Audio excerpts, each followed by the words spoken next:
Perfect. Welcome everyone to the Town of Greater Napanee regular session of council for the 9th day of July 2024. Just before we get started, I just want to remind everyone that this evening's meeting is going to be live streamed via our YouTube channel, and it'll be on our YouTube channel forever and ever and ever. So if the folks that don't get an opportunity to watch us this evening, they can watch us anytime in the future. So welcome everyone, and we'll get started. Having said that, we'll call the meeting to order, and we'll start off with our closed session report. I'll look for a motion to rise and report from closed session. Moved by Councillor Martin, seconded by Deputy Mayor Calver. If there's no further comments, questions, or concerns, all in favor of that motion? Opposed? Motion's carried. I'd like to report that in closed session tonight, Council approved the closed session minutes of June 25th and June 27th, and received information regarding a labor relations matter and gave direction to staff. And I'll further report that at the closed session meeting of July 27th, Council received a status update on the procurement review by KPMG and gave direction to staff. Having said that, we'll look for a motion to adopt the agenda as presented. Moved by Councillor Shank, seconded by Councillor Pennell. If there's no further comments, questions, or concerns, all in favor of that motion? Opposed? Motion's carried. Is there any disclosure of pecuniary interest in the general nature thereof? Seeing none, this evening's meeting will start with presentations. And this evening we have a presentation from Dave Milligan and Tom Tussell with respect to the Ad Hoc Trails Committee. And I think we're all looking forward to seeing that. So come on up, gentlemen, and I'll give you the Reader's Digest version with respect to the microphones. What you have to do is when you're talking, you have to push the button on the right and hold the button on the right that says talk. And then when you're done talking, just release the button. And the only trick to it is you just have to hold the button down as you're talking. And if you don't do that, then I will get all kinds of nasty text messages and emails saying, I can't hear what Tom has to say. So I would just ask you to push and hold the button. So when you're ready, the floor is yours. Thanks very much, because my mom's watching this. She's 92, and I want her to hear me. So where's the camera? Is that it? Straight ahead. We got you covered in both directions, I think, Tom. All right. So this is the presentation to council regarding the Ad Hoc Trails Committee. This was a committee that is working on some active transportation trails. Dave Milligan and I are going to tag team on this one, and so we're just going to sort of bounce between each other. And after a year working together, we can sort of finish each other's sentences. So we'll get going. Are you seeing the slides as well?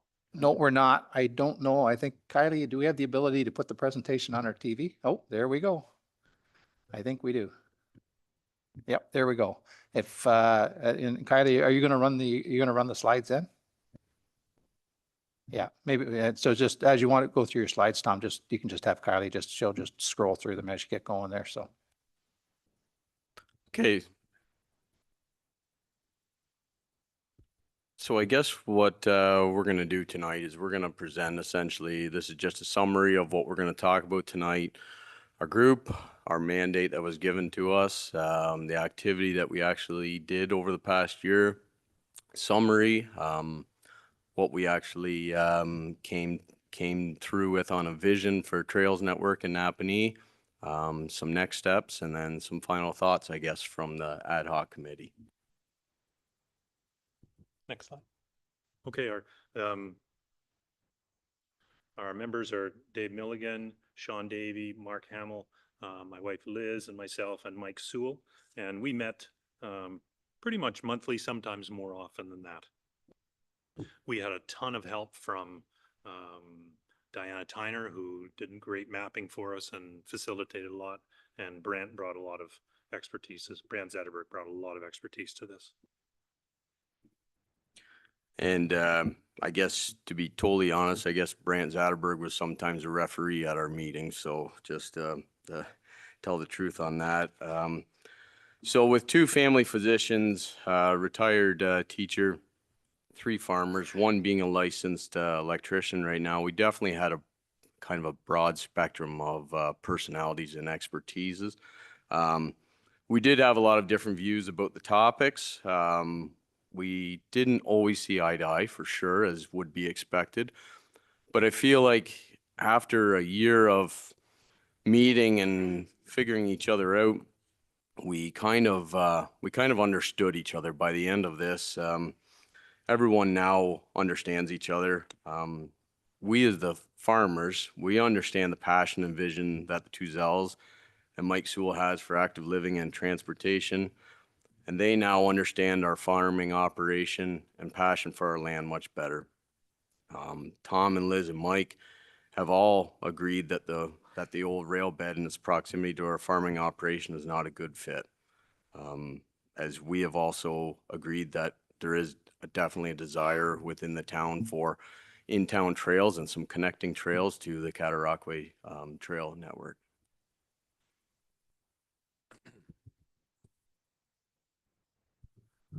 So our mandate was to explore options for a trail. Initially, on the Cataraqui Trail, and we were trying to link to Strathcona. That was my initial vision that I started just before the Recreation Master Plan was put forth, and I thought it was worth looking at. As we worked through the process, it struck me that the in-town portion of trails is probably more important and probably more something that the town people would, adults, kids, everybody would really like. So we did a lot of work on in-town trails, and our vision was that ultimately we'd love to see a situation where trails could link the major rec facilities, schools, shopping areas, business, workplaces, so that we could be less dependent on the automobile. We wanted to create a future vision. We all realize that this isn't happening in the next year or even two, but we'd like to set this whole thing in motion, and we have some good ideas and some ideas on how we could do this fairly cheaply. So I guess one of the first things that we all agreed on right off the hop was that Napanee is an exceptional place to live. We have a responsibility to continue to make so. Me and Tom, we actually spoke about this when we were talking about our presentation about some of the people who have impacted our lives. And I shared with Tom about growing up with Bruce McPherson Sr., his grandson, Matt. So I got to spend a lot of time around the McPhersons, Bruce Jr. and Bruce Sr. and their family. And what always stood out to me was Bruce Sr., no matter where he went in the world, he talked about Napanee. And he's one of the only people I know of that really shared a love for this town. And you know, I think some of that energy, sometimes we get caught up in negative energy, and we need to really realize that we're actually really fortunate to live in this town. Yeah, and when Dave was talking about Bruce, we were both getting goosebumps because he really, I mean, he was an amazing guy who saw the how good the town was, and he drove it economically for a long time. That brought me to thinking about Brant Bergstrom, who was one of the senior docs when I moved here, and he's someone who actually built the hospital. And so you know, I'd like to look at this project through the lens of those giants where they had vision and foresight and did some things that nobody thought they could do. In 1964, towns of 5,000 people didn't have hospitals. They just didn't. But that group pushed through, and the hospital is our second biggest employer, and really one of the great things about the town. For a long time, the great work that Bruce did at Gibberts also was an economic driver. And a few years ago, a group of people came together and built an $8 million arena when the talk at the beginning of that project was this can't be done, right? And we have a great facility. So I want to look at this project through that sort of a lens. And Dave's first point was we have this great town, and we all know it, but we've recruited. We've got 5 new physicians coming to town this year. One already here, 2 in July, 2 in the fall. None of them are living here, right? They live in Kingston, and they don't know how great it is here. But we really want to create a town where young people, where our sons and daughters want to return to work here, and young people want to come here, and that's where a lot of this comes from.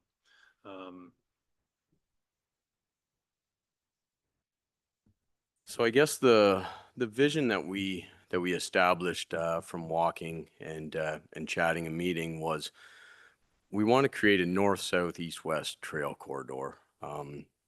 Trails that would be safe for an unsupervised 10-year-old to travel on, as well elderly people, you know, people of all ages. Essentially, we want to, you know, we want to be able to build a trail network that is very inclusive, well-packed base of whether it's gravel, asphalt, whatever, lighting, benches for security, so that people aren't afraid to use these trail networks. So, and we also talked about where any new development should include active living, active transportation, and trails linking these new neighborhoods. It's a pretty easy thing. So.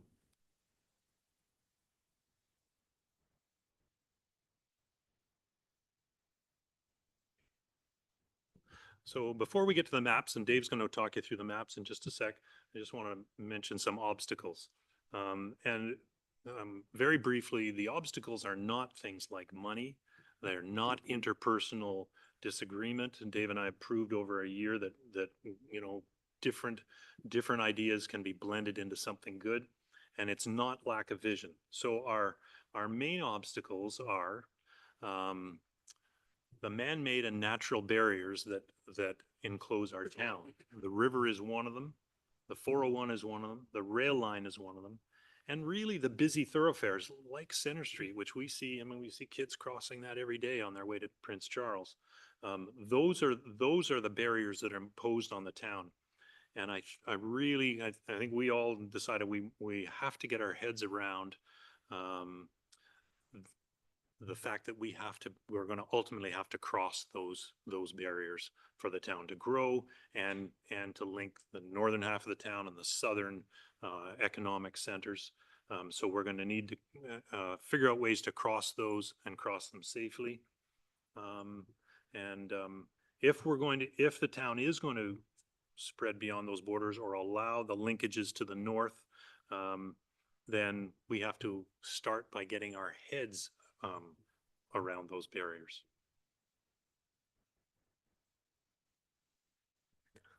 So I guess the maps, I guess there's some bigger maps in the back, but I can talk through if everyone can see them on their devices. There's two maps that are essentially the same map, just the second one gives you a different viewpoint. But the northern route essentially is starting at the 401 carpool for now. We had lots of discussion. The main barrier here is the Center Street and 41 highway. That interchange is not safe for pedestrians to be traveling through. So I guess there's three barriers, with the northern route and the southern route being the 401 and the Center Street 41 highway, the County Road 1 bridge, and the Palace Road bridge. They're all due to be replaced here when the 401 gets expanded, and the county roads are being updated as well. So if we identify these as possible trail networks, we at least start that discussion and start the ask for protected bike lanes, possibly a different way to cross the 401. As crazy as it sounds, you see it in lots of other cities. They have ways around the 401 for sure. But if we identify routes and lay out the framework, then at least we have something to go forward to the county, to MTO, and start the asks. But essentially for right now, the starting point is the carpool, and it follows along Van Leuven, jumps into the town property. In behind would be the Norwell Dairy building there. There's a natural loop there where someone could do a circle. And then if you follow that to Circuit Rider, you jump onto Kimmett Side Road. That takes you up to Goodyear Road. Now, from Circuit Rider up to Goodyear Road, there's an established snowmobile trail the Ridge Runners have been using for many years, and that takes you right to Strathcona. Now, when me and Mike went out and looked at this route, there was lots of discussion, and that's where it starts with landowners on land use agreements as far as pushing that trail off of the roadway, as that road is going to be more busy, is going to get busier with time as new developments and Goodyear expansion goes through. That was our thought was if we could get off the roadway and create like some sort of a buffer strip with trees, barriers, then you actually have a trail that is safe, that connects to Strathcona. Major benefits as the northern end of town becomes busier with industrial jobs. These people, they can also get exercise before their shift, after their shift, throughout their shift. They can jump on their bike and go for a 5K ride or a 1K ride. They can do whatever they would like, and it goes essentially right past their door. So those were some of the positive things that come from the northern route. The southern route, the idea with it is the biggest obstacle is once again the 401, but we have County Road 1 that heads out to Strathcona. The other route that is actually a lot nicer is starting at Springside Park, which kind of highlights the heart of our town, using Palace Road with, once again, protected bike lanes, boulders, to follow straight into Strathcona, or we could follow it straight out past Paul Ridge and use road allowances to drop into the south end of Newburgh, and then it'd just be a totally different access point to the Cataraqui Trail. But I guess those are the three main routes we came up with, and with brainstorm with Diane Tyner, there's a possibility of a footbridge in the future here that would connect the in-town link that Tom's going to discuss a little bit more. And it's just kind of a natural fit, this footbridge that would cross the river and make a really nice loop that connects to our boardwalk, to everything downtown and very central. Right. Yeah, and Dave did a lot of work on talking to people and just talking about things like moving fences and smoothing things over. There are and ultimately, if we could connect that northern route to the south via something over the 401, we've had some preliminary discussions with engineers at MTO. That was Mike Sewell's effort. It's too early to talk about that, but I think we need to be in their conversation, and it was pretty well received, right? So that would be a huge thing. The in-town routes, and we've talked, and I won't bore you to death. We've got routes marked out all over town, but the one that we'd really like to start working on is starts on Dairy Avenue and follows the old rail line up to the old rail bridge, and then deeks to the south, wraps around and through the West Side Cemetery, and then works its way back down south towards town. If ultimately a footbridge could be created over the Napanee, just south of the park there, then the town does own property on both sides of the river, and we could work down to the skateboard park and the trail around the river there. So that one we've already started. We had a cleanup day. It was really easy to organize. In fact, Mike Sewell just sort of put the word out. A whole bunch of people came, and we cleaned it up. And I really think there's a volunteer force ready to work on that. And the trail through the cemetery and through the parks on the east side of that trail network is lovely. It's great. The rail line is pretty easy. So this is something that's quite doable, and we'll talk about that in a little bit regarding how we might move forward on that.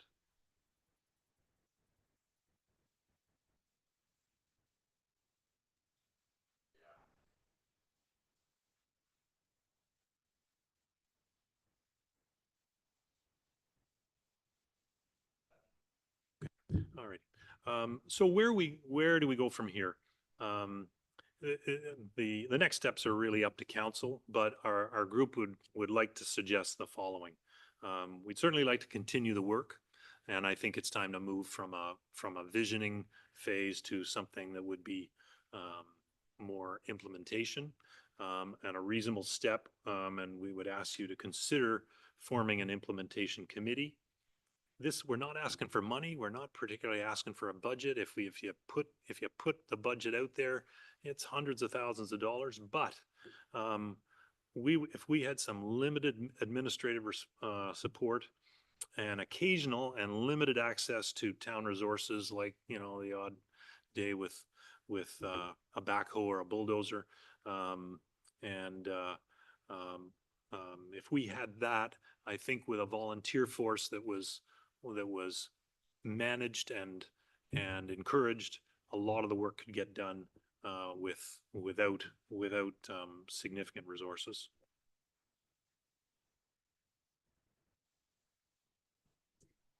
Yep.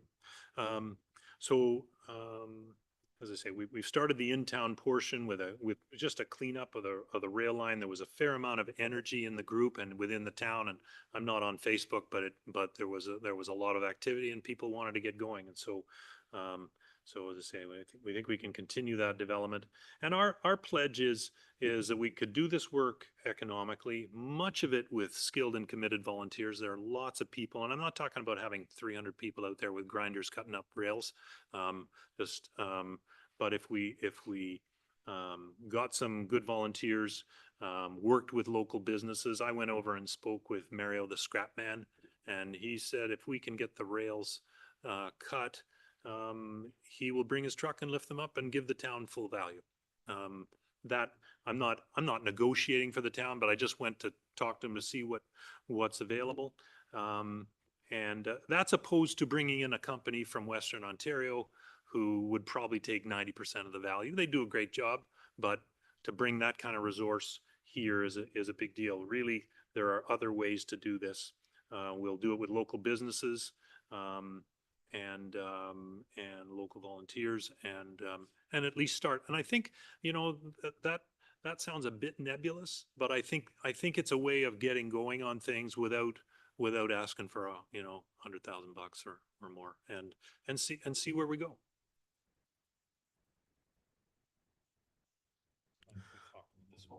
Yeah, so the implementation on Strathcona Link, we somewhat discussed, it would require land use agreements ideally to get off the roadway as much as possible. And I mean, that has to be the major landowners in the area I've spoke to already, and they seem receptive to seeing what type of land use agreement we would draw up, or the town would draw up. But I guess like I've seen this idea used, and it's funny how I never used to pay attention to trails a whole lot. We use them, me and my family would use them, but I didn't pay attention to how they ran, where they would go. This spring, because this was all kind of top of mind, from traveling around Montreal, Ottawa with my son and his spring hockey team, I saw these trails, and Montreal is a great example of the way that they would connect from an arena to a local swimming pool and then maybe a park. Then they would dip around and run alongside of a road with bullards along the road. And I mean, they made these trails work. They didn't have to go straight from point A to point B.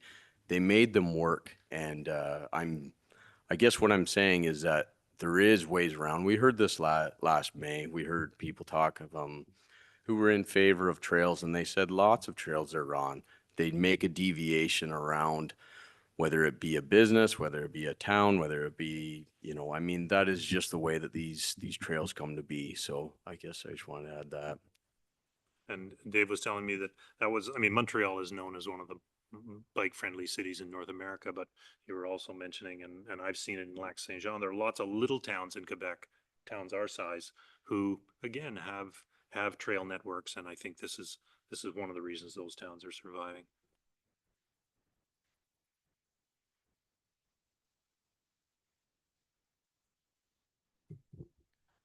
Is this me? I think this is me. Yep. So as I say, we're looking to the future, and we'd love to create a situation where people really want to move here, particularly when recruiting physicians and people want to come and work here, we need them to live here, or we'd love them to live here as well. So we envision a town that's a little less dependent on automobiles, and that's a given.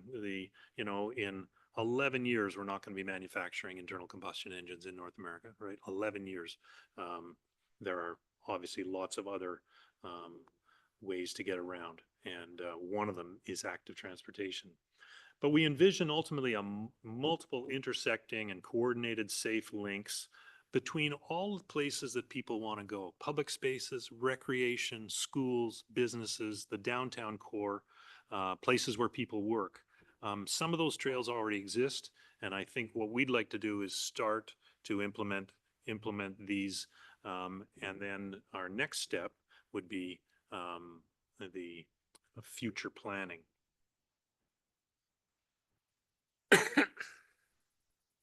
So I guess what we noticed when we were walking around, and we were talking about trails that get established, trails we already have established. You have to treat them like assets, same as anything, and plan for a maintenance plan and a replacement plan on certain aspects of them. And I mean, the town already has asset management maintenance plans built into place, but like we noticed when we walked the boardwalk, and we got down by the docks, and the docks are crumbling. I mean, they're gonna need repair, and or we'll lose that beautiful end of town. And I guess we're not. No one's trying to highlight something that has been neglected by any means, because town staff does a tremendous job with what they do around town, and they don't get enough praise, that's for sure. There's enough keyboard warriors out there who want to run people down, and the town staff does a tremendous job. But in developing these trails and building footbridges, we have to treat them like an asset and have a plan of maintenance on them, and a replacement plan. We want to essentially embed the concept of active living, active transportation in all aspects of planning: residential, commercial, transportation upgrades, maintenance, official plans. And that, maybe that's saying something that you guys are already doing, but we just wanted to kind of highlight that as a committee. So in future development, and we're talking about the immediate future, the medium and the longer term, I suspect that developers are going to come to town. It's a good place to, it's a good place to work. It's a good place to be. So when developers come to town with a wad of cash, and I think they're coming, it's hard not to fawn over them when they're thinking, when they've got these grand plans. But I would say let's thoughtfully and respectfully ask them what they're going to do to make our town better. Let's actively guide those development projects such that, and those development projects might be manufacturing, might be housing, business, public institutions, all of those in the discussion phase when people are submitting plans and the town is looking at those things. Let's guide that, so to make sure that the active transportation is a part of those plans. Not just painted lines on a road, not a 100-meter trail that goes in a circle, but something that thoughtfully links what they're doing to other important parts of the town. And I really think we should, and our group has been all over this, we need to rethink the option of cash in lieu of parkland. I think we have it in our official plans, we have it in our rec plans. I would, our feeling as a group is, let's stick to that. It's good. And when a developer says, "Oh, geez, I don't want to do that, I'm just building houses," it's not good enough. And I think there's going to be enough competition out there for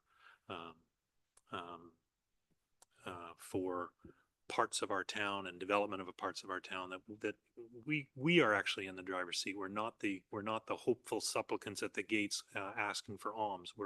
If somebody wants to come and do some work here, let's ask them to do what we want, and what would make the lives of the town's people better, and the lives of the kids.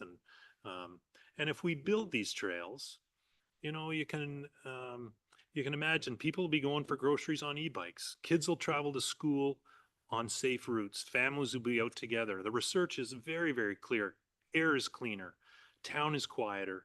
The more eyes and hearts will be looking at all the good things in our town, and people will be healthier and happier.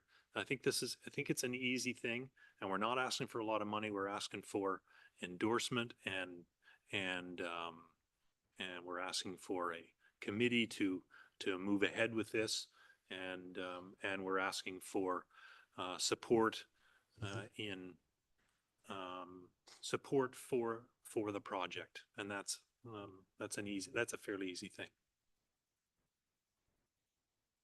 Thanks for listening. We'll happy to do questions. We may have taken more time, and I apologize for that. But that's what we got to say. No, great. Thanks, gentlemen. Well, I'll open up to the floor to the council members first. Is there any questions or comments with respect to Dave's and Tom's presentation that we've seen here? Yeah, go ahead, Councillor Shank.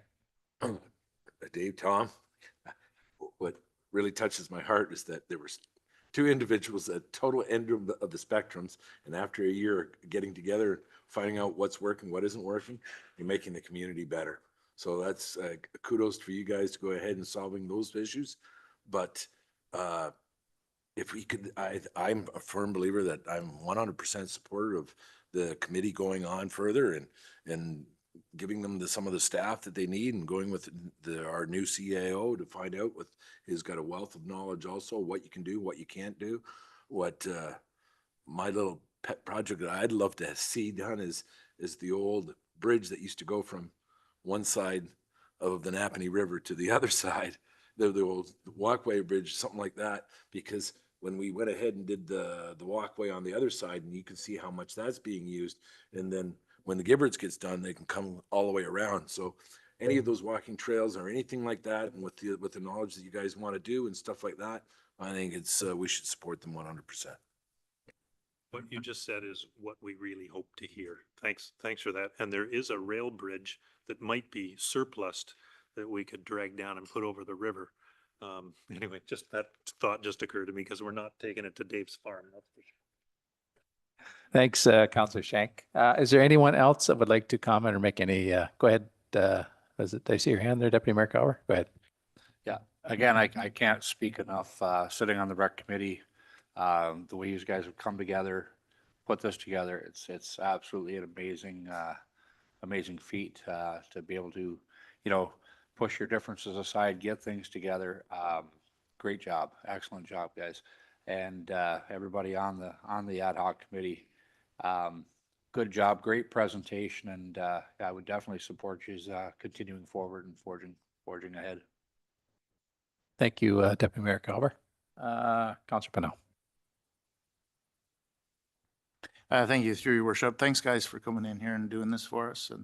And I remember being at one of the very first meetings when you two were right at each other. So I thank you very much for getting together and finding. I don't know if we were at each other. We came from different places, and I think a lot of it was my lack of understanding of what a dairy farm's all about. And I learned a lot about that, but there was no brawl in the parking lot. In fact, actually that night we went out and chatted in the parking lot afterwards, and that started this whole process. So, well, with that being said, so if that can be done, then we can move miles as well with these trails, right? We can get together and something will happen, which will be great.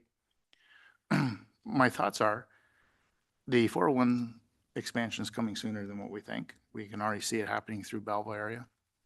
I think it's very important that we stay on top of that, as you guys are aware, and put probably priority on top of that, and continue your committee and go with that. Because, it's a use it or lose it type of thing, or stake ownership of how we need to get across those barriers as you speak of.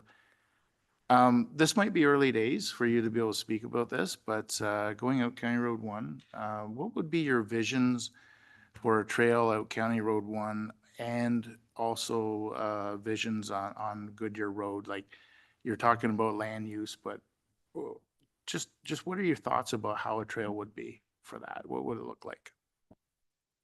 So I guess to respond, Dave, like County Road 1 was kind of our less ideal spot for a trail to run. Like we like Palace Road much better because then you connect right to Springside Park and you connect with everyone along Palace Road and the new subdivision that's going in by the golf course.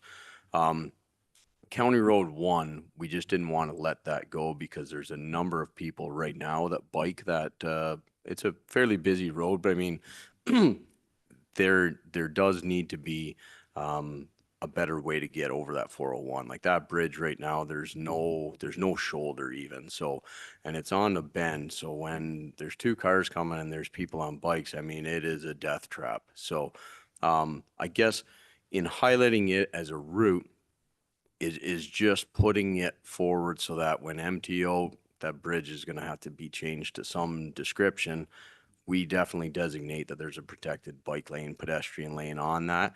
And then from there, then we can get creative in how we protect people going farther. But right now, the bridge is the major obstacle as it is in Palace Road. But like you said, Dave, it's all going to be changing here. And as long as we're part of the discussion, I think we can hopefully sway MTO to make sure that they build it to our, to our requirements or, and I guess so running to the north, Dave, like I guess when we looked at it, me and Mike, I mean, there is almost a trail there already with what the Ridge Runners have done and what what they've done for many years. There's very limited, very minor amount of work to connect that right now.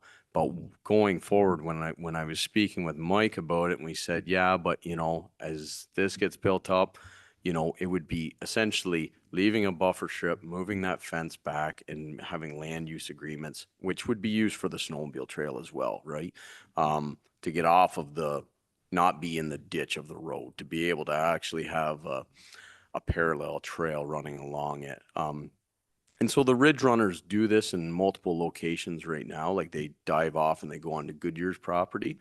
And, I've been running that trail for probably 25 years now. And I mean, it's a beautiful, quiet trail.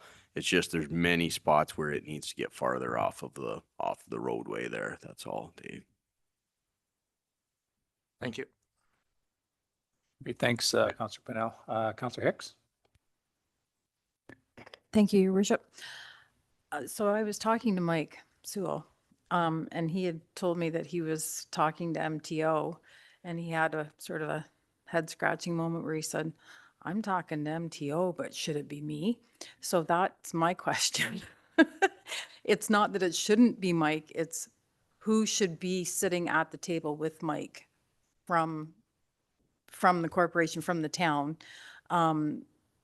staff-wise, because I think that would go a long ways to bolstering what it is that Mike is trying to accomplish. And I'm going to look over at Matthew, our CAO, because I think he has something to say now. Thanks. Thank you, Councillor Hicks. Go ahead, Mr. Grant. Through you, Mr. Mayor, to the councillor. I would say, given the scale and the scope of the project and the people we'd be working with, I would suggest it should be the CAO. And of course, with some help from the general manager of growth, as we talk about planning. And in terms of the broader partnership, I would suggest that if the committee is going to continue, I think terms of reference, a form of a service level agreement that we could bring to council and saying, these are the kind of contributions that the effort is looking for. Get council's endorsement on something like that up front, and then come to council for other resource use. But I'm sure that we could absolutely build this into our plans if that's the will of council. But to answer your question, councillor, I think that something like that should be at the level of the CAO if it's administration to administration. And of course, if it goes to the political level, my recommendation would be his worship. Thank you, Councillor Hicks. Thank you, Mr. Grant. Did you have further? Want to go further, Ange? All I wanted to say is thank you. It's been probably between being a doctor and a farmer, there's probably not a lot of free time in your lives. So thank you for all the work and to the entire committee, because this is really very impressive, the amount of work that's been done with very little, well, I won't say very little, with the involvement of just a few staff members. And that speaks very well of our staff as well, that they'll go right out there and get it done. So thank you. Thank you very much. If I could just say one more thing, the Mike is a very connected guy, and he spends Mike Sewell spends a lot of time doing this. MTO actually came to him. He is that connected, and so I think we should use that, and I agree, the more official it is. And the routes that we examined, I won't belabor this, but the routes that we examined, if the CAO and the town were able to agree with the ministry that a route over the 401, a walking or an active transportation route over the 401 could be put in, wherever we put that will determine the trail. And there are a whole bunch of ways to get to that northern route. And it doesn't matter as long as it's not pointed at the Milligan farm.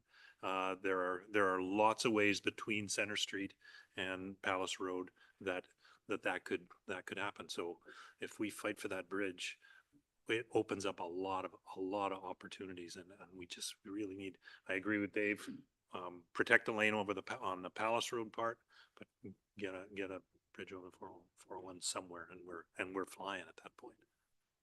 Great. Thanks, Tom. Is there anything else? Councillor Martin. Thank you, Mayor. Through you, Tom and Dave, I just want to add my appreciation for the efforts that the committee's done, and both of you and members of the committee. And you certainly have my wholehearted support. And I'd certainly recommend that we get behind you and push you guys over the finish line. So I'm hoping for future development. And you made a great start, and I think it's a great idea that you've started with what you could do, and we can add to it in the future. So I want to thank you for all your efforts in this. Great. Thanks, Councillor Martin. Is there anything else before I say a few words? The wonderful thing about going last is a lot of the great things have already been said, but I really do want to thank the two of you, as well as your committee, for doing the work that you did. It seemed like it was only yesterday we were heading up to the rink to have an extremely tense meeting, I guess. And thank you. I was trying to find the right word for it, Tom, but I think that might have been the word. And it engaged the better part of our community and our surrounding communities. And it was an extremely, extremely hot topic. And you folks took the bull by the horns. You took a situation that there's many out there thought could never, ever be solved. And I think you could come up with some extremely, extremely viable options here. So I just want to take this opportunity to thank you for that. I think we would be remiss if we didn't take this further to look to see how much further we can take this. And I think that's a good idea. So I'm hoping that maybe we can forward this back onto the plate of staff to create or improve. We've got this ad hoc trails committee, whether we change the name of it, put the ad hoc trails and implementation committee, or what we do. But I'll leave that in the hands of staff to bring something back to us in the very near future. But I think it's an extremely viable option that we have here, and it's a very I think it's a great thing for our municipality, and I think you hit the nail on the head with respect to our future growth. That I spent some time in the city, and green belts were a big thing up in the city, and green belts connect our neighborhoods to each other, and I think they're very, very important. So again, thank you for the work that you've done. We're going to have staff see if we can't push this thing, as Councillor Martin said, over the finish line, and we'll see where it takes us. But thank you so much, and I think our timing on it is extremely well suited with respect to the work that's going on in the 401, because I think you're absolutely right. There's going to be some substantial movement, at least by the pylons that I saw coming back from northwestern Ontario along the 401. They're getting ready to lay some asphalt. So and they have to fix some bridges before they do that. So thank you again, gentlemen. We appreciate it immensely, and we look forward to seeing the next presentation.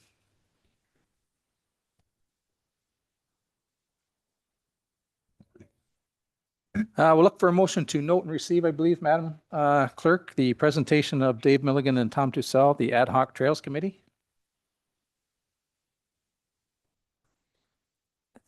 Through your worship, just given the discussion the council held, I believe it would also be appropriate to direct staff to report back with an updated terms of reference for the committee. I think you very graciously said that very well, and I won't make you say it again. I think all the members of council heard what the motion is going to be. We'll look for a mover of that motion.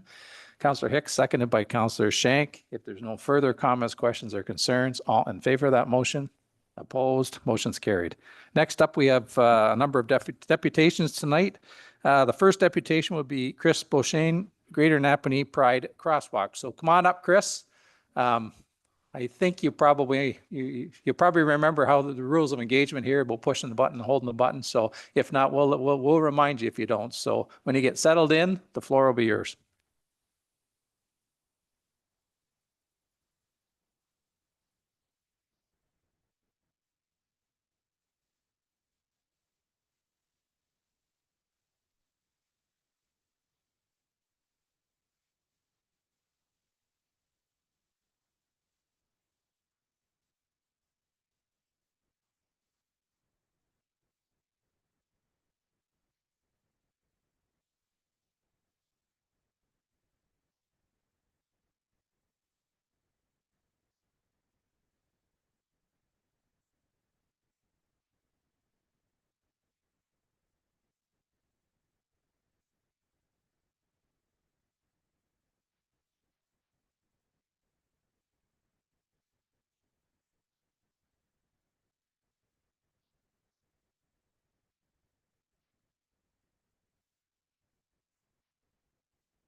Great. Thank you, Chris. Does anybody from council have any questions or comments before I speak? Seeing none, it's always great. Oh, sorry. Go ahead, Councillor Pennell. Thank you, worship. Thanks, Chris, for coming in here and talking to us. This plaque that you're talking about, what's your thoughts? What would it look like? How big?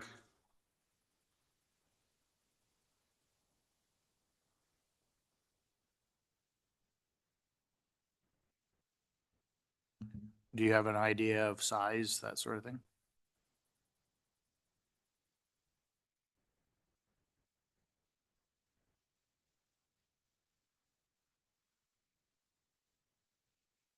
Okay, thank you. Yep, thanks. Thanks, Councillor Pennell. Sorry, I missed your hand there. So is there anything else? Seeing none, I'll start off by thanking you, Chris. Very rarely do we ever have people come back and tell us the successes of things happening. So it's kind of refreshing to see that, hear that. So I'm happy to hear that you've had a whole bunch of success with respect to the Pride event, and I'm sure that there'll be many, many more in the future.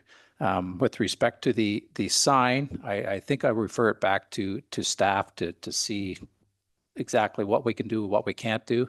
I may make a suggestion that it may gain further traction, that if you're able to produce a sign with the sponsors, that you put it up during Pride Month and during, I'm thinking you're probably going to repaint the sidewalk or the roadway next year, that if the sign is put up during that time, you may get a lot more traction. And you probably will save, and I thank you for that, many phone calls from we receive on this. So I know that we've dealt with any inquiries that we've had, we've dealt with it appropriately. So it's, and I think the word has been passed around there fairly steady that this event is sponsored solely by the Pride Group. And, we don't put really any money into it at all. So other than the support. So, but thank you for giving us an update. It's always nice to receive those things. I take it back to many days back my previous work experience where we would take search warrants into the justice of the peace and get the search warrants and do the work. But then, unless we took the returns back to the search warrants, the justices never ever knew what happened, right? So you're kind of closing the loop on that. So I do appreciate that. So thank you and good luck in the future. Madam Clerk, we need a motion to note and receive the deputation of Chris Beauchesne. And do we need anything else? Through your worship, if you would like to refer that to request around the signage to staff, we should probably also include that in the motion. Okay, so we'll look for motion to note and receive and refer the signed matter back to staff so they can provide a report in the future. So moved by Councillor Shank, seconded by Councillor Hicks. If there's no further comments, questions, or concerns, all in favor of that motion? Opposed? Motion's carried. Thanks, Chris, and then we'll see you soon. Next up, we have a deputation with respect to transportation challenges for local seniors, and Carolyn Detler, I believe. Carolyn? Yep, there she is right there. Come on up. I don't think you've been to council chambers before, or if you have, it's been a while. I don't remember. So yeah, so what we'll do is once you get settled in there, there's a button on the microphone that says talk. You'll have to push that button and hold it. And oh, is it not? Oh, we'll have to get you to move over to the next chair.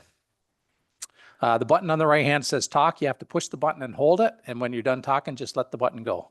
And like I said earlier, we'll let you know if the folks at home will let us know if they can't hear you, because they're going to let us know. So anyways, when you're ready to go, the floor is yours. Okay.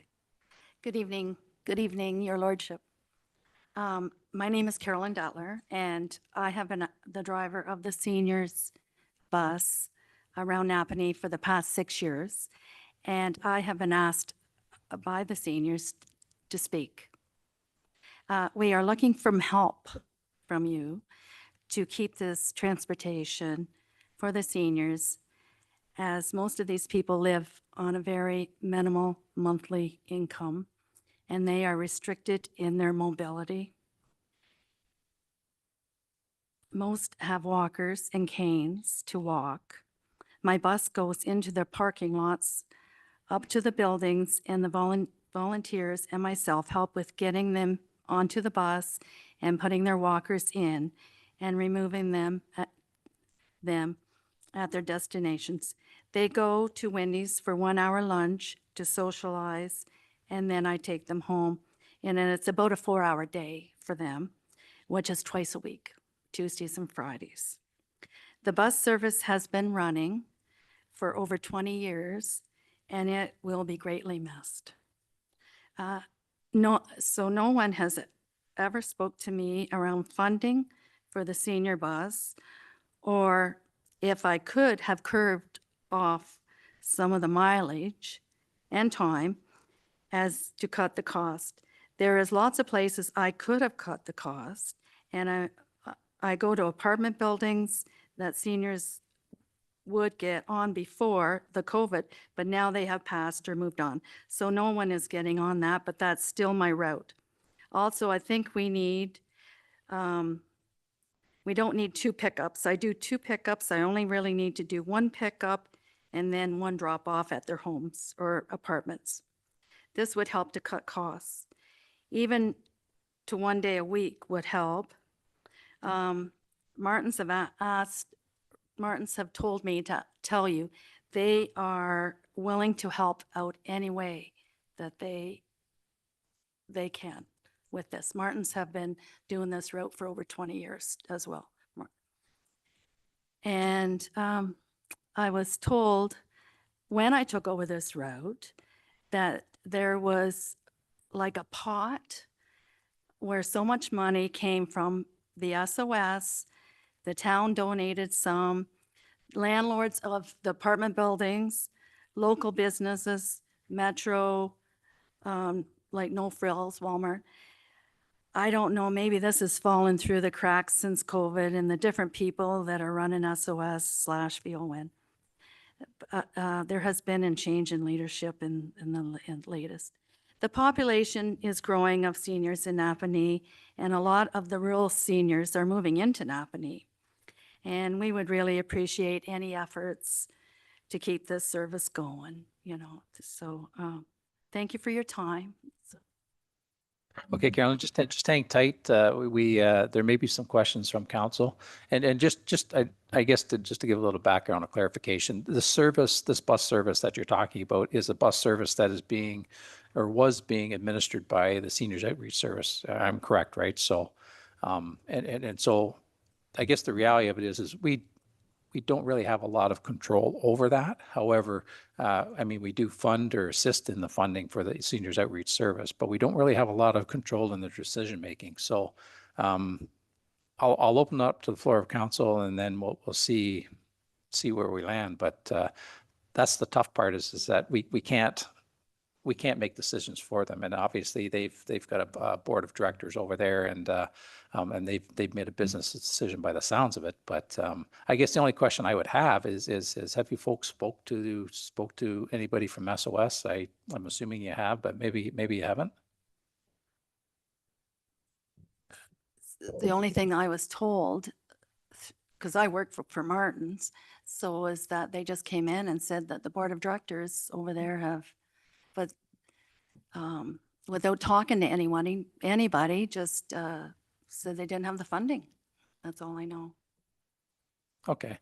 I think Councillor Nor, he may want to comment. So go ahead, Councillor Nor. Thank you. Yeah, it was a tough decision. I'm the council rep on the LASOS board. And at that meeting, it's either 1,600 or 1,900 a month. I forget, I have to look through my notes, what it costs to run that bus.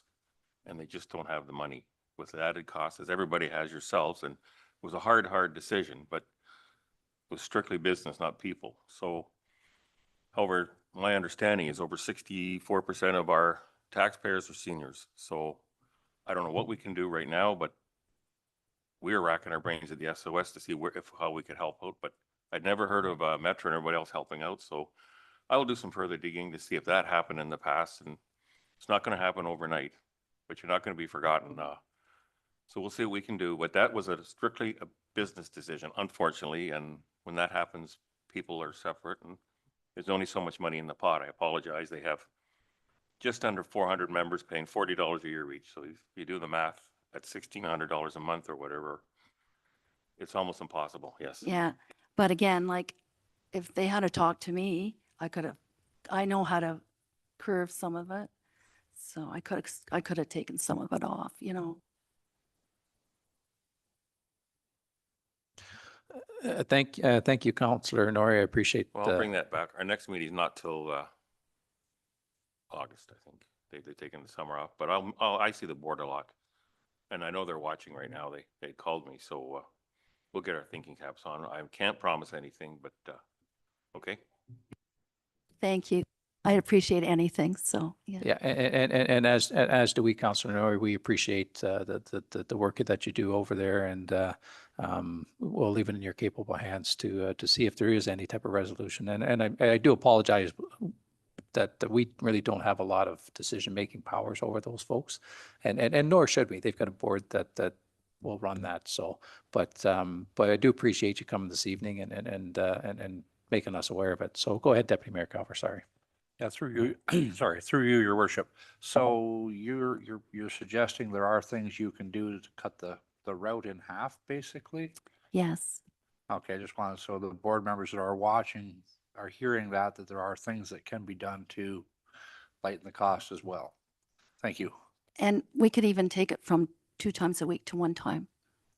You know, these people, they really like to get out and socialize. Their 1 hour at Wendy's is a big deal to them. Yeah, and I think we can all probably appreciate that. So once again, thank you for coming this evening and bringing it to our attention. Unless there's anything, Councillor Hicks or. Through you, Your Worship. Thanks for coming out, Carolyn. I know everybody appreciates the effort that you're making. And further to what Bob had said about the board of directors and it being solely a business decision, if they weren't aware of what you were prepared to offer, the only thing I can suggest is to put that together and present it to the SOS and say, 1 day a week, shorter route. These are the buildings where we don't have anyone coming on the bus right now. If you can double up on stops, like, or people can meet at a more, anything that you can provide to them along with what Martins are willing to do. And I don't know, maybe poll all the businesses. I see all these nice ladies at No Frills at least once a week. So yeah, maybe the businesses will help contribute. Who knows? It doesn't hurt to ask. So yeah, just I support your efforts for sure. Yeah. Thank you, Councillor Hicks. Councillor Pennell. Thank you, Worship, through you. Carolyn, thanks for coming in and talking to us today. Prior to the service being ended, how many stops did you have and what was your average ridership? I brought 3 of my route sheets for anybody that was wanting to see my route. So these are my stops, and so at the top, yes. And so at the top is my pickups. These are where I deliver, like where they want to go. This is the first route, second route, return home. So if anybody else, I brought 3. Okay. Thanks, Councillor Martin. Maybe if we get one, we'll make sure that Madam Clerk has a copy of one. Thank you.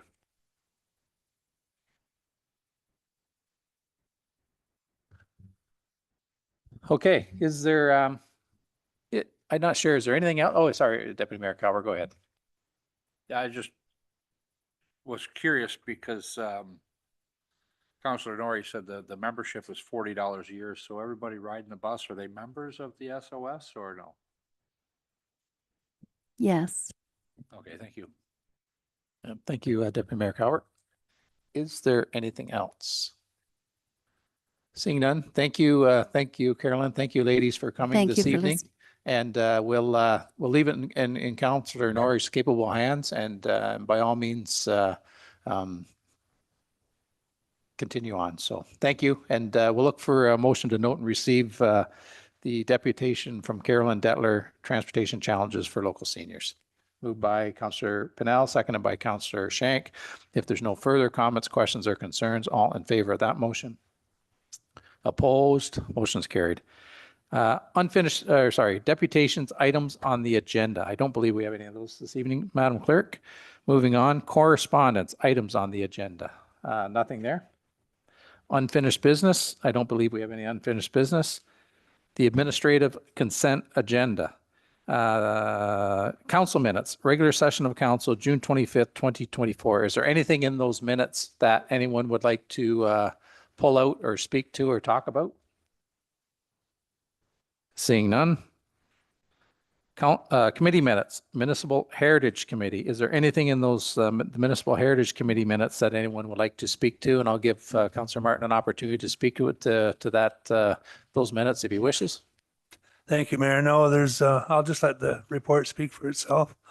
I think, again, Madam Clerk's got the minutes down to a T, so everybody's working hard on the tour and trying to get it together for September 21st. So we'll have more to report in the future, but the report speaks for itself right now. Thanks. Great. Thanks, Councillor Martin. Correspondence for information items dated July 9th, 2024. Is there anything in that correspondence for information items anyone would like to pull out or speak to?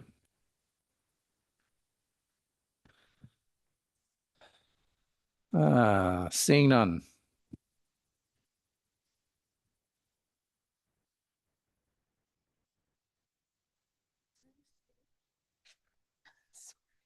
Just bear with us for a second here.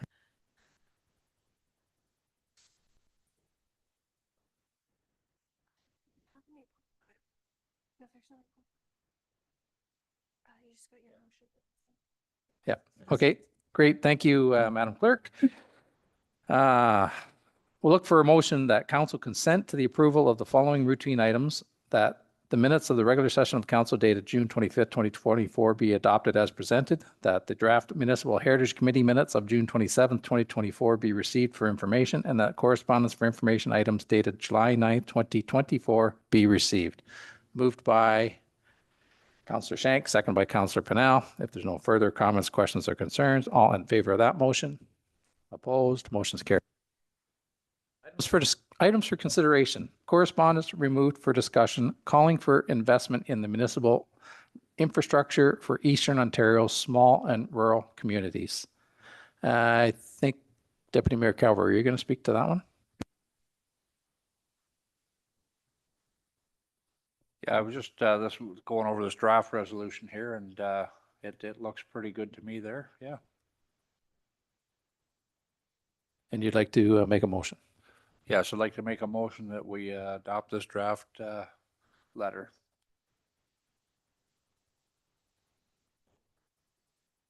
Perfect. Thank you very much. We have a motion that we adopt and support, I believe, the motion, if I'm not mistaken, with respect to the calling for investment municipal infrastructure for Eastern Ontario small and rural communities. Madam Clerk, do you have what you need, or is there more? Through your worship, yes, I believe we do. The intent will be that that draft resolution in the form presented on the agenda be included in the minutes and sent as correspondence to all of the various individuals and organizations listed in that document. Great. Thank you, Madam Clerk. That's what I was thinking. Moved by Deputy Mayor Calver, seconded by Councillor Hicks. If there's no further comments, questions, or concerns, all in favor of that motion? Opposed? Motion's carried. LEAR/ALES, Lear Ales Study within the County of Lennox and Addington. I believe, Mr. Nobes, you're going to speak briefly to that? Yes, thank you, Worship. So this correspondence comes from the County of Lennox and Addington in response to correspondence that came to the county from Township of Stone Mills. Stone Mills has been working through some challenges with regards to development on agricultural lands, and the request was for the county to undertake a comprehensive assessment of all prime agricultural lands within the entire LNA County. So the county is looking for the town's concurrence with undertaking such study. Staff have reviewed the proposal and are certainly supportive of the county undertaking this effort. When the county's official plan came into effect in 2015, they did not have the time to undertake a comprehensive prime agricultural area review. So this level of review has not been done in decades for the municipality, for the local municipality here. So what this would do is it would look at all prime ag lands and rural lands within the entire county. So Township of Stone Mills, Town of Greater Napanee, and Loyalist Township, but exclude Addington Highlands as they don't have any prime agricultural designated lands given their topography. But staff are certainly supportive of the intent to undertake this work. We believe that it would be very important for the town to have industry stakeholders, council representation, and planning staff on such a committee to help inform the study process itself, and that a very well-defined public consultation strategy be developed, as this will have direct impact on rural and primary and agricultural landowners' abilities to further use their lands. Prime agricultural lands typically have more stringent development restrictions, I'll say, rather than rural lands. So this would really go through the exercise to determine exactly where the prime agricultural fabric should be, given a number of factors and criteria to be set through the study process. So staff are certainly supportive of it, contingent upon a good working group being established in public consultation strategy. Great, thanks, Michael. Is there any questions or comments for Michael? Go ahead, Councillor Shank. Ontario government, Ontario, okay. Mom will get mad if I don't talk into the phone. The Ontario government is going through a new soil mapping because they were already at our farm, want to go ahead and after the crops are off to go ahead and do it. When you look at our land use mapping or prime ag, it was done, here's a straight line. Well, soil mapping does not go by, and on any farm in this neck of the woods, you can go from heavy clay to sand to rock to something else. So what is deemed to be prime ag land and what is deemed to be rural land, there's a lot of prime ag land in certain areas, but there's going to be an extensive approach, but you definitely need, I hope you have some farmers that are on here, all right, that are dealing with prime ag, not somebody that knows nothing about prime ag or not a farmer. You know what I mean? So, because as the topography goes, it can vary very much in a certain area. Okay, so that's, better be at the table than not be at the table when this discussion is being done. All right, so that's what I'm trying to say. Thank you. Thanks, Councillor Shank. Makes all the sense in the world. Councillor Hicks? Thank you, Your Worship. That was actually going to be my question to Michael. Are you sitting on the working committee? Through your worship, my intention would be to sit on that committee and recommend that the county solicit, I'll say, local farm operators to also sit on the committee, open the opportunity up to our local farming industry here for individuals to put their names forward to sit on that committee. Okay, thank you. Thanks, Councillor Hicks. Councillor Pennell? Through your worship, thank you. Michael, I see in the report that's from the county, on the county letterhead, that the LEAR study is going to take about 2 to 4 years to complete at a cost of $150,000. Is there a proportional charge back to us? Through your worship, by my understanding, the intention is for the county of Lennox and Addington to cover that cost, as this would directly inform their official plan land use designation fabric that the lower tiers would then adopt effectively. So they would cover the cost to undertake this study initially, and we would effectively just copy and paste it onto our local official plan thereafter. Okay, thank you. And that was my understanding as well, Dave, that the cost was going to be incurred by the county. So, is there anything else? Yep, go ahead, Councillor Shank. So Mike, not every farmer is going to be watching, especially a YouTube council meeting. So this public consultation, I just want to make sure that when in the 2 to 4 years time, that it's going to be impacting farmers that own prime ag land, that all the farmers can look at the map, they know their land, they can agree with it or disagree with it. You know what I mean? Because there's certain portions on prime ag land that's woods right up near the road, but you're not allowed to sever that for your kids because it's supposed to be prime ag, but it's in woods. All right. And then you have to go ahead and if you cut all the trees down and then sever it, then not a problem. But if you leave the trees on, then we have to do an Ontario government study that we're not hurting the trees.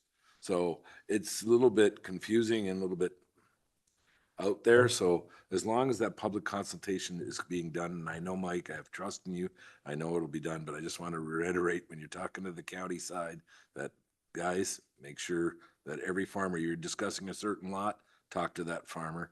He knows that land. He can tell you exactly what's on it. And you can go by Google Maps too. You can see anybody's farm. Yeah, thanks, Councillor Shank. And I'm thinking that the county representatives sitting here tonight have taken note of what you said as well.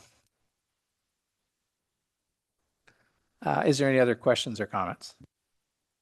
Seeing none, we do have a recommendation that council support the completion of the Lear Ales study within the county of Lennox and Addington, and further that council's support for the study is contingent upon local involvement in a steering committee to inform the study process, and further that a well-defined public consultation strategy be developed and approved by the steering committee to ensure local ratepayers are well informed about the study process and have the opportunity for meaningful public feedback.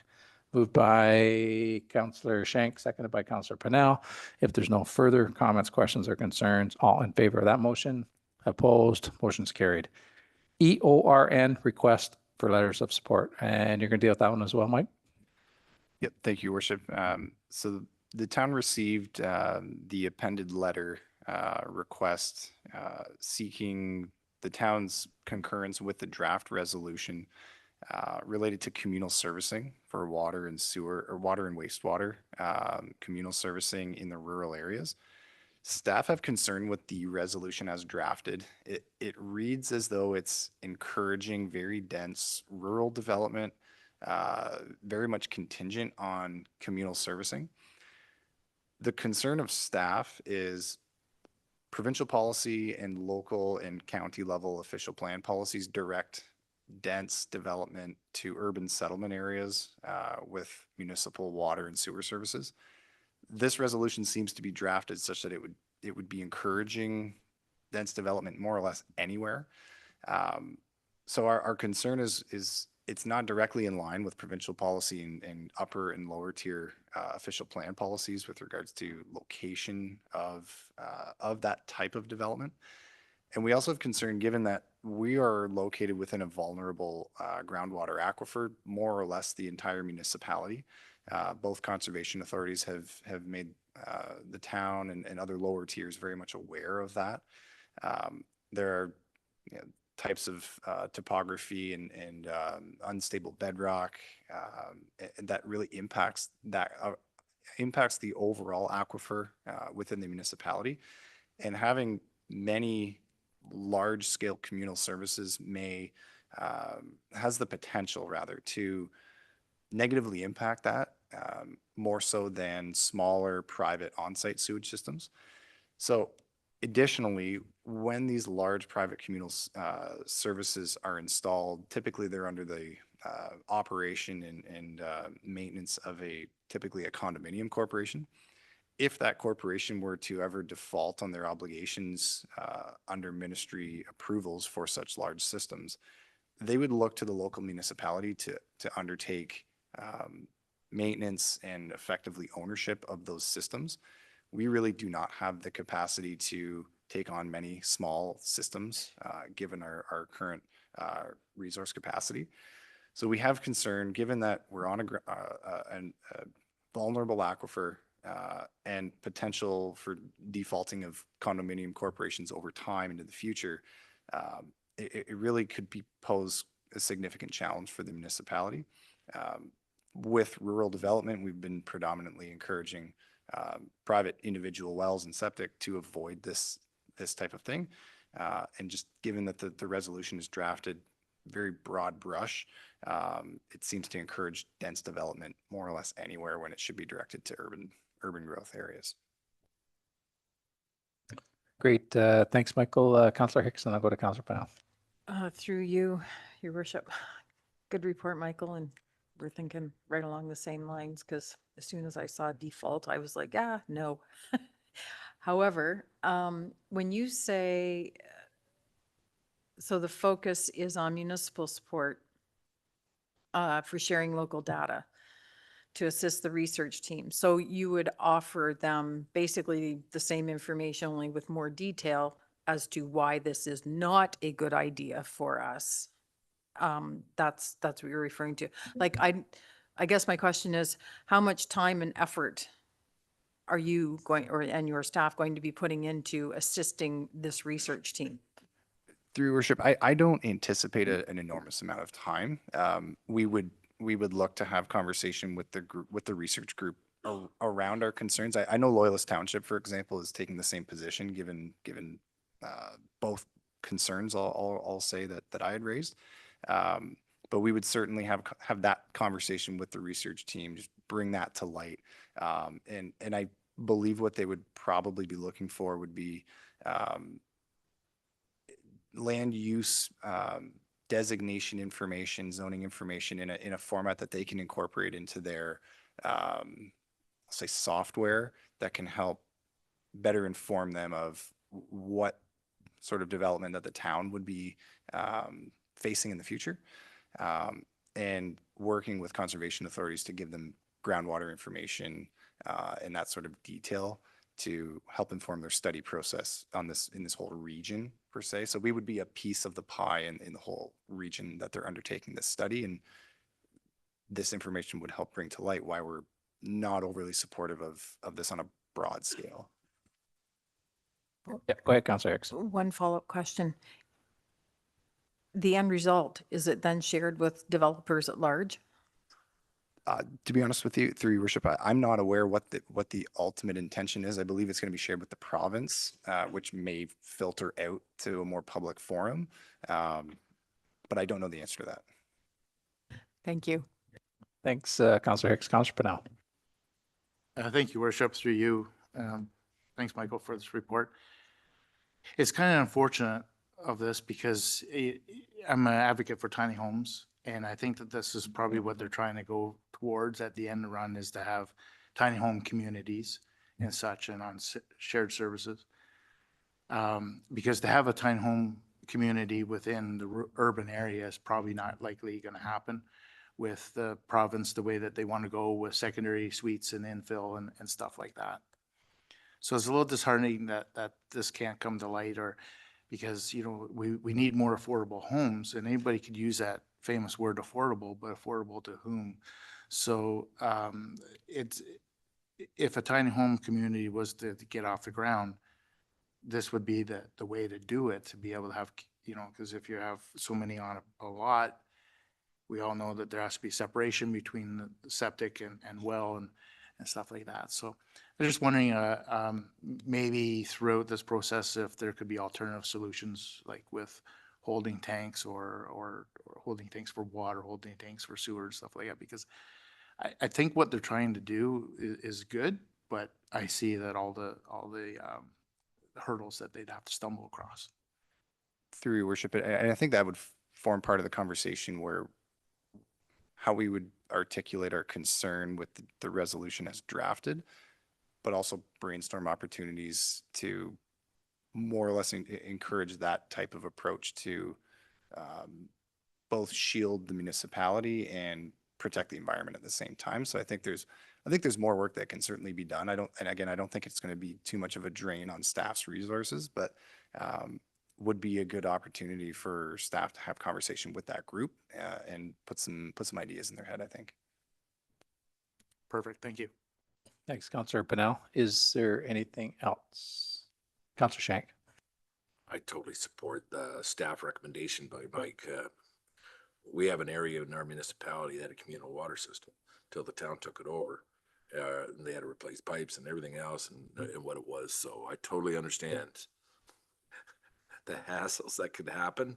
All right. With, if you supported this, I don't agree with communal septic or communal water systems in a high density area if it's not on, you know, so I totally agree with your, and I'll move that as staff recommendation. Thank you, Councillor Shank. We do have a motion moved by Councillor Shank, seconded by Deputy Mayor Calver. Is there any further, sorry, that resolution or staff recommendation is that council not support the resolution as drafted, instead modify the draft resolution so that the municipal support is focused on sharing of local data to assist the research team. Is there anything else anyone else would like to add at this point? Seeing none, we'll call for the vote. All in favor of the motion that's on the floor? Opposed? Motion's carried.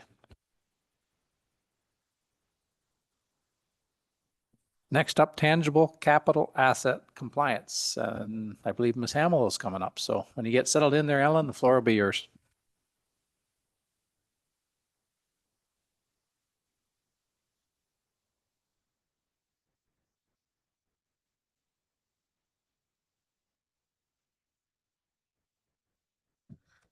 Thank you, Your Worship.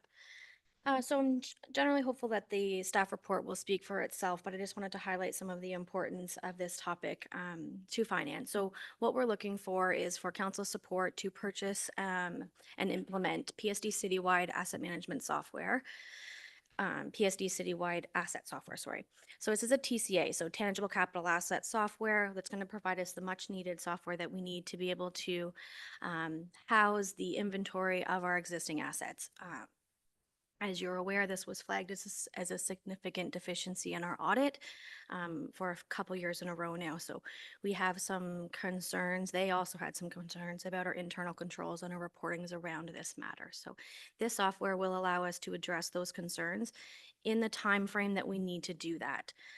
PSD is a well-known industry leader in this area. Over 89% of the province currently uses their services, and 63% of the province is utilizing this specific software to house their TCAs. We have used PSD previously in 2022 to complete our asset management plan, so they already have the information built into this software. So I have done a live demo with them where we're able to log in. I can see the information. It's already there and built and virtually ready for use. There will be some tweakings because the way that the data is built for an asset management plan is a little bit different than how it's built for TCA requirements. But generally speaking, it's in a usable form, and I've already been able to see that with kind of my own two eyes and understand how that software will work. And I have seen the reports that it will kick out and how that will satisfy the requirements of our audit. We also know that kind of on the other side, we also have access to ascetic accounting, which is part of the Esri enterprise purchased through the county. And since I've started here, we've been working through trying to get that software to a point where it's in a usable situation or a usable point for finance, and we have not made success to this point.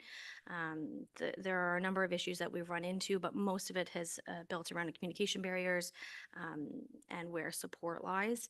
So I am hopeful that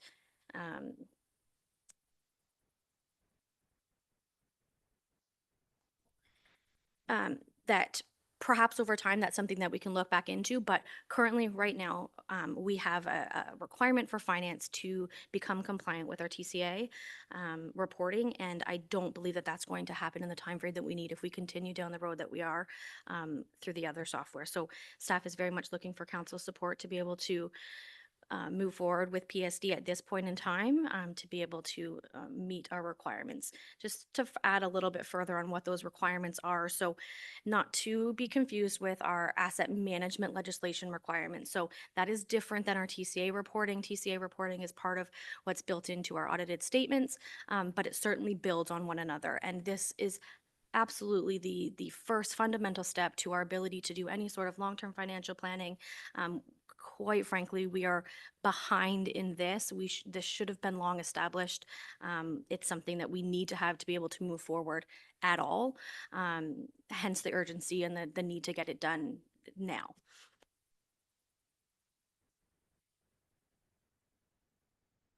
Our requirements not only to our auditors, so basically what our auditors are said is that the information that you currently have isn't in a good enough state for us to be able to provide confident evaluation on, a confident opinion on.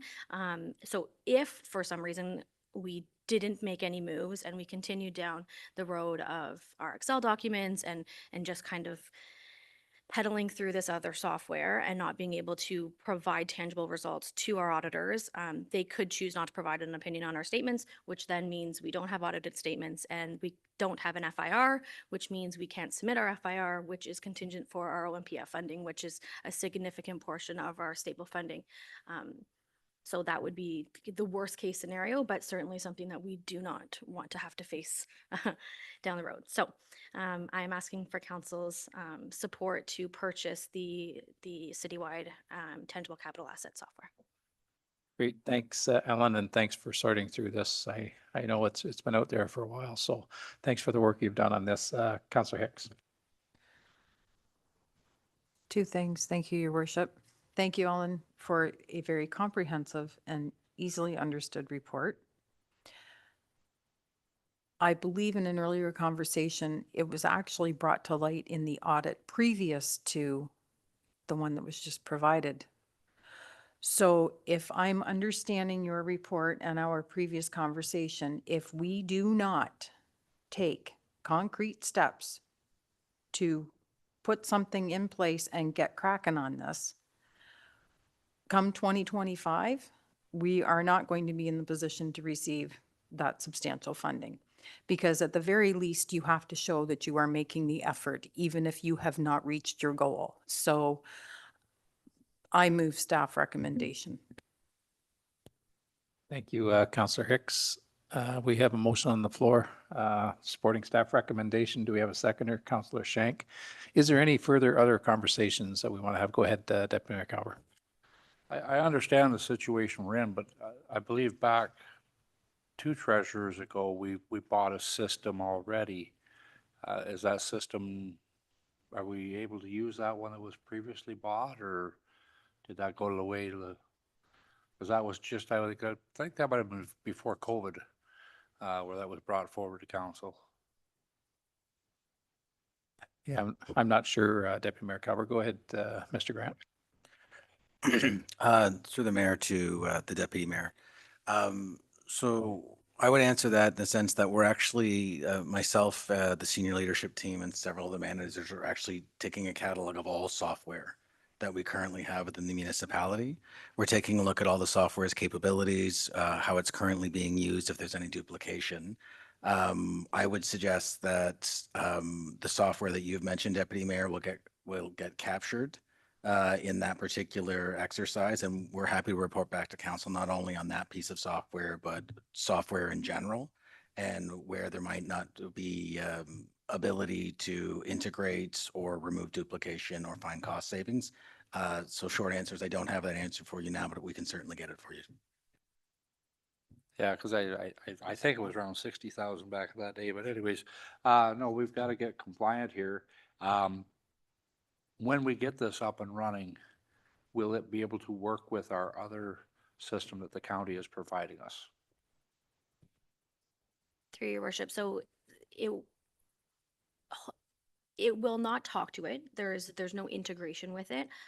But what we could do is if we continue the works with the other software, we have discussed an asset or an exit strategy with PSD Citywide if we choose to extract our data and import it back into the other software. So there is a possibility for that. How seamless that will work is yet to be determined. But from PSD side point, it will come like as an Excel document, and it should be an easily ingestible database to be able to move into another software down the road.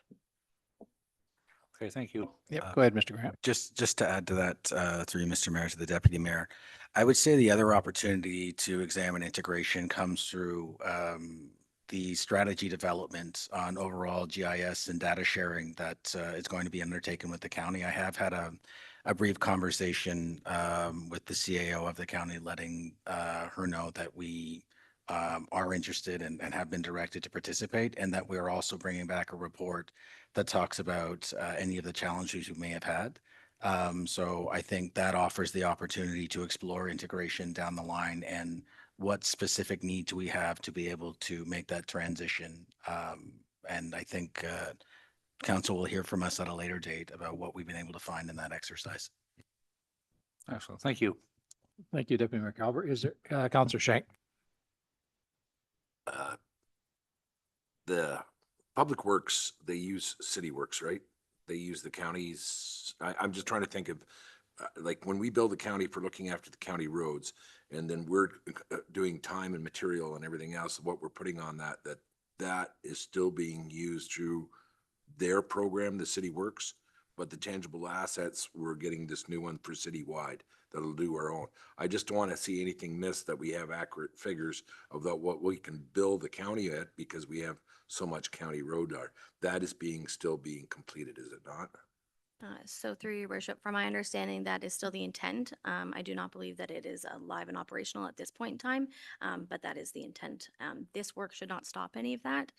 This is a different piece of that puzzle. What it could create over time is a duplication of our assets, where if we're putting information into one system and also into another, but they're serving two different purposes at this point. So it won't stop any of the work that's happening in CityWorks. My only concern is that we're tracking our time and material on the county roads through the Public Works Department. Make sure that is being done. So when the bill is, that we know that we don't go through the same fiasco. Are we getting billed too much, or is not billing enough, or what the actual costs are, that is being tracked. This comes back to, this is not yours. It's a great job that you're catching on to this. The reason why it's convinced me that we have to go with this, because it has to be done. This dates back to 2021 year-end audit, when the municipal data works, a web-based repository, allows municipalities to store tangible capital assets. Our understanding is that the web-based repository is being shut down and no longer accessible. So this has been going on since 2021. All right. So, and if we don't file an FIR, well, guys, you know what financial straits you are in, and you don't get any of the grant money, you can forget about the roads and anything else that you want to do. So, yeah, Alan, good job. I understand where you're coming from after reading the full report. It has to be done, and good for keeping the books in order. Thanks. Thanks, Councillor Shank. Is there anything else? Seeing none, we do have a motion on the floor. We'll call for the vote. All in favor for the motion that's on the floor? Opposed? Motion's carried. Thanks, Alan. Financial Services Tax Policy Changes in 2024 Provincial Budget. And I think that's yours as well.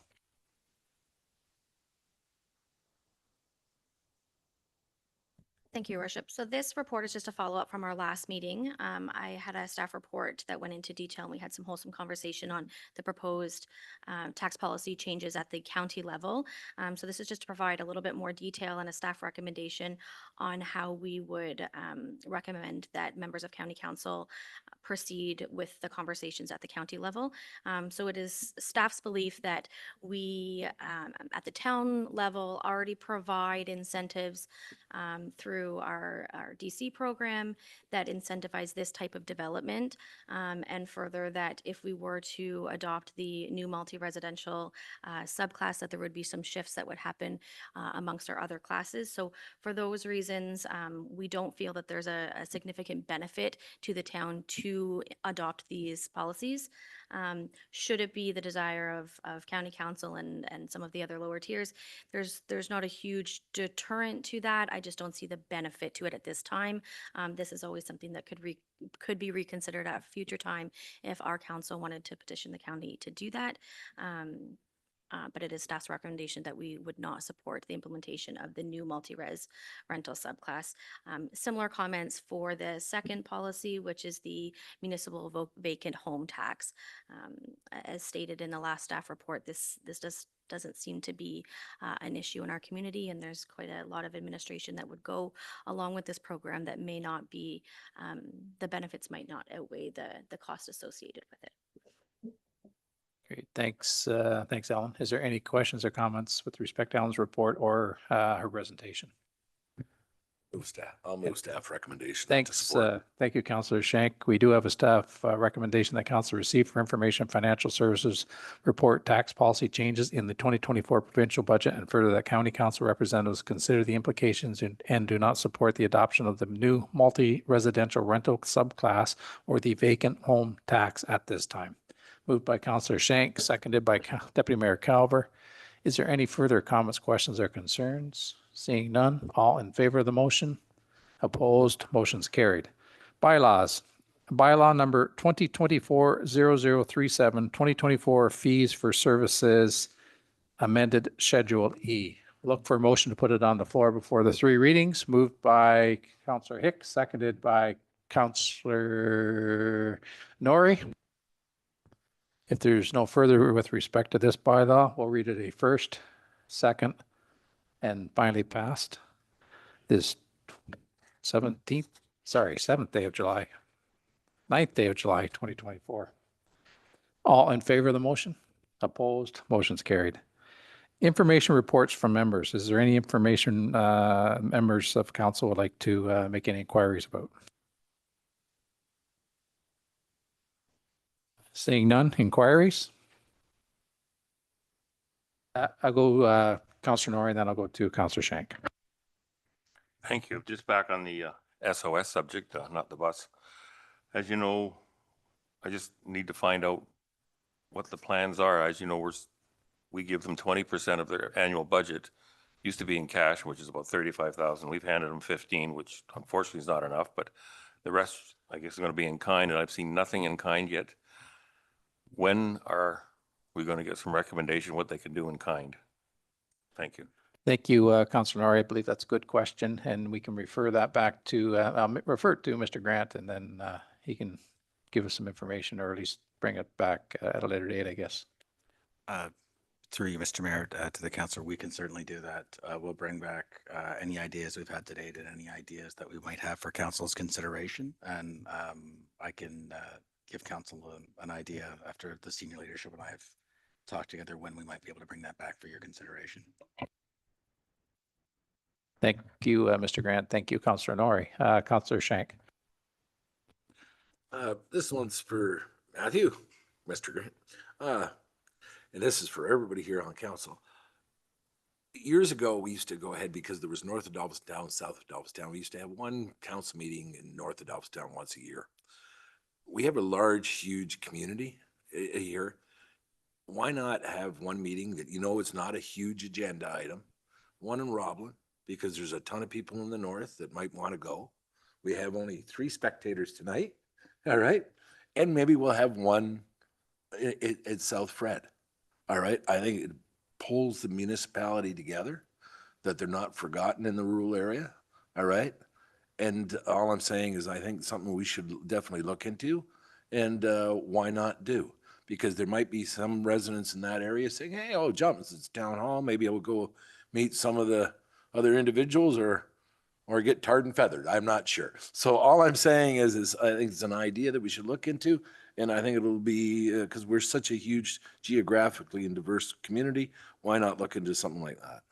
Yeah, I think it's a good idea. Thank you for bringing up Councillor Shank. I think we had all good intentions in the last term to do that, and then we just never got to it. I think COVID might have gotten in the way, but from memory anyways, I think we had some good intentions to do that. So I think we could leave that with Mr. Grant as well, and he can come back and give us some options or some ideas as to how or if we can even put that thing together. But so thank you for bringing that up.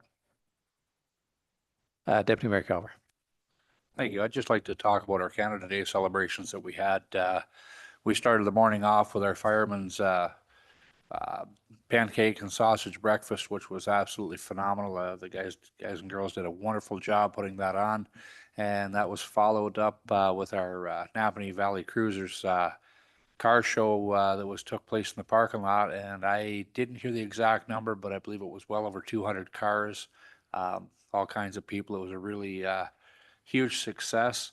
And then it was followed up with the fireworks festivities. And I don't know who we had do the fireworks, but it was absolutely spectacular. Usually I'm elsewhere at different fireworks. It's the first time I've been actually in town to see our fireworks, and it was just absolutely spectacular. I got a lot of it on video, a lot of it on I went live on YouTube, and that it was just amazing.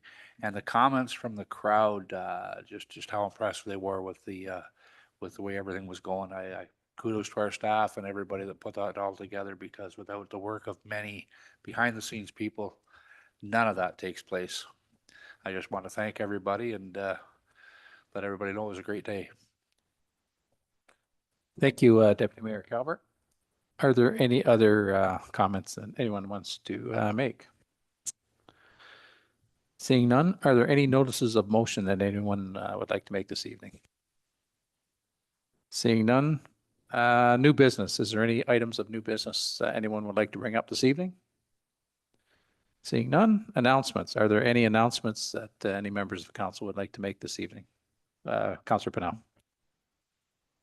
Thank you, Worship. Through you, this is where I'll jump on the wagon as well, and want to thank everybody for such a great Canada Day. I was able to attend it, had a fantastic time serving out popcorn. I tell you, you just cannot have enough of that stuff. The line just never ends. It's fantastic to see the smile put on kids' faces. And as the deputy mayor said, the fireworks show was phenomenal. The weather held out for us, which was great. But I do want to thank all the staff that worked on this to put that together, because it does not happen overnight.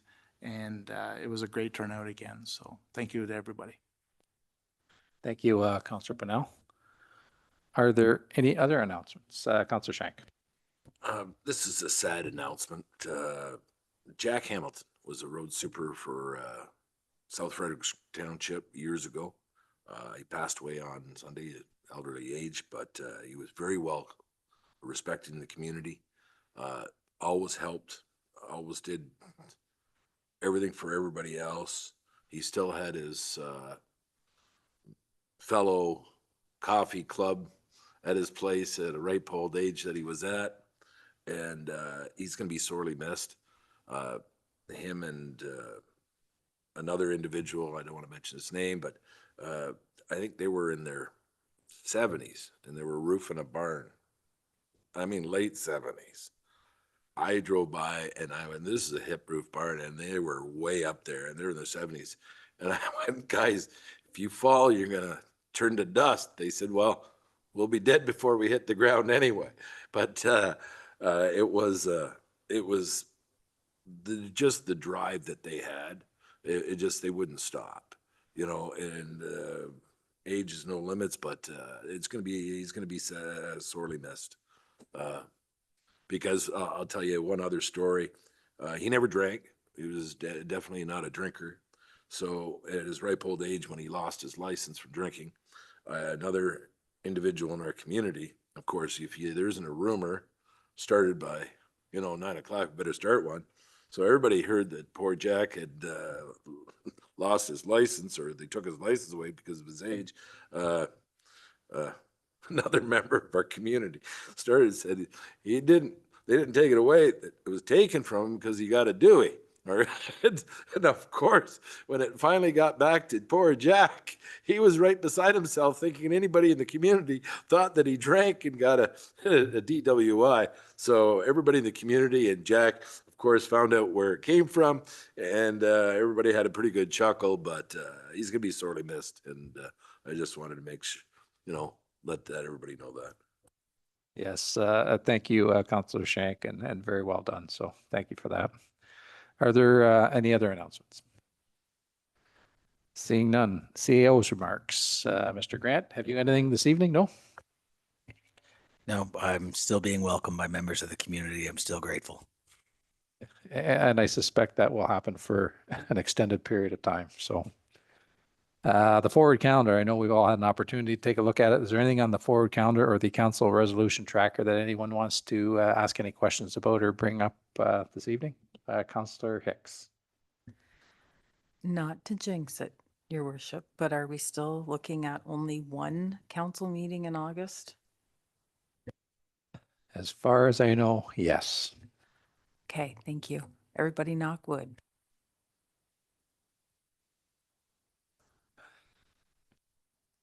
If there's nothing else, we'll look for a motion to confirm the proceedings of the Town of Greater Napanee Council meeting. Moved by Councillor Martin, seconded by Deputy Mayor Calver.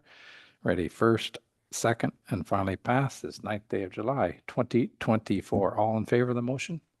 Opposed, motion's carried, and motion for adjournment. Moved by Councillor Hicks, seconded by Councillor Shank. If there's no further comments, questions, or concerns, all in favor of that motion? Opposed, motion's carried. Thanks, folks, and we'll see you in a couple of weeks.